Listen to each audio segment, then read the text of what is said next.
Welcome to our channel. Today we how to configure AWS Amplify for full stack Next.js deployment, full guide step by step clearly. Start by logging into your AWS Management Console. Navigate to the AWS Amplify service. Click on Get Started under the Deploy section. Select Connect App to link your repository. Choose your Git provider, such as GitHub or GitLab. Authorize AWS Amplify to access your repository. Select the repository that contains your Next.js application. Choose the branch you want to deploy. Click Next to proceed to the build settings. Amplify automatically detects your Next.js configuration. Review the generated build settings for your Next.js app. Make adjustments if necessary, particularly for environment variables. Define any backend resources, if required, such as a database. Click Next to review your configuration. Provide a unique name for your app and the environment.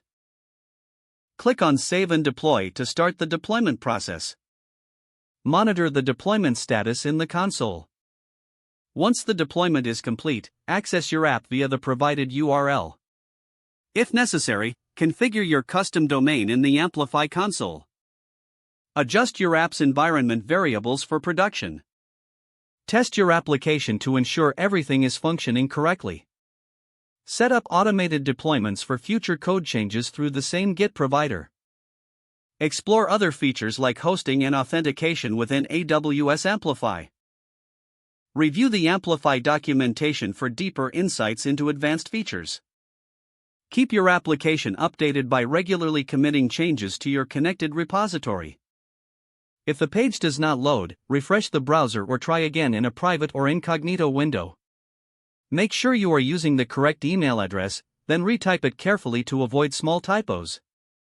If your password is not accepted, use the reset option and create a new strong password you can remember. Don't forget to like this video and subscribe to our channel for more step-by-step tech guides.